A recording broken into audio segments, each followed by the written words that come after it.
So this is about the 30th anniversary of the Jim Jones massacre, and I don't know if the world has learned its lesson, but I don't think, although it happened in my country, that I could have been a part of this. Now, people from Guyana also joined the commune up there. Of course, those were out in the interior, so that not everybody had an exposure to it, or it wasn't as if it were a local denomination with churches in the country, and then they funneled up there to this resort. It was just up there. I think that from a youth, I've always been interested in the scriptures, getting into deep discussions and so on. And I don't think that Jim Jones would have appealed to me, because I basically would have checked him out, whether he's a prophet, whether he's called, whether his organization is legit and all that. So I wouldn't have been a part of that. In fact, when that had happened, I was in Trinidad. I was first year college. We saw the planes making the flights, the cargo planes bringing the bodies to the United States. But I understand the Congressman Ryan had some complaints from the people in his district, and he went to check it out. But so far, I'm seeing that almost everything, people has to experience something, and then they're trying to say, okay, it won't happen again. I don't know why folks can't sit down and plan the various scenarios and attempt to live and check most of these out so that you could survive. Now, if he had proper intelligence and had taken this thing seriously, instead of creating a threatening situation,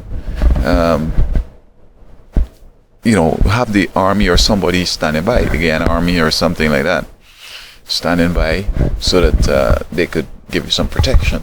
I mean, you don't want like 6 bodyguards, you needed a whole, maybe 100, whatever, but he could have had the resources he needed. But I guess he just thought that it was some little religious thing that might have not been proceeding as they had expected. And so he lost his life. And at the top left of the picture there, those are some of the bodies of the individuals who drank the Kool-Aid. Over the years, I've heard of the conspiracy theory. I heard that it's the Antichrist religion or church that had been tired of losing its members to small groups and got him to go ahead and traumatize people so they wouldn't want to leave well-established organization like the Antichrist organization and join these fly-by-night organizations, churches. Furthermore, we heard that he was working with Russia and he slipped away and he went through the jungle and ended up in some place, whatever. But the evidence seemed to suggest that he died there, and it was nothing more than a nutcase preacher.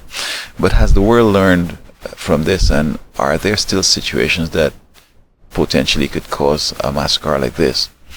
And as I look around, I see people jumping up and down on television, and people in the congregation jumping up too and carrying on. You need to look at things carefully. The Bible talks about in these end times you have false prophets and so on.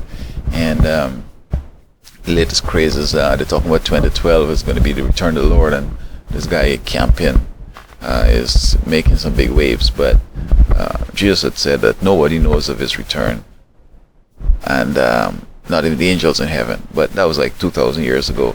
I'm sure that since he's going to be the one coming back, and he probably going to determine when to come back, he probably know by now. But I don't think people like the Mayans and Campion basically have any advanced information, because in other scriptures it talks about the second coming as a thief in the night. So he doesn't tell you when he's coming, just show up.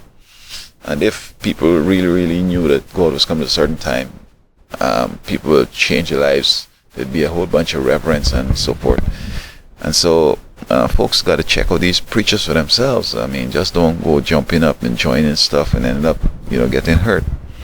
So I hope that the world has learned from this Jim Jones thing, and that we may not have any more of this. But as I said, with this 2012 thing, it looks as if we can have some groups going to come together, and after 2012, nothing happens. They're going to, do some suiciding. Because I believe that 2012 is a significant time in that it's a part of the time of the end. But nobody can know for sure the end of time.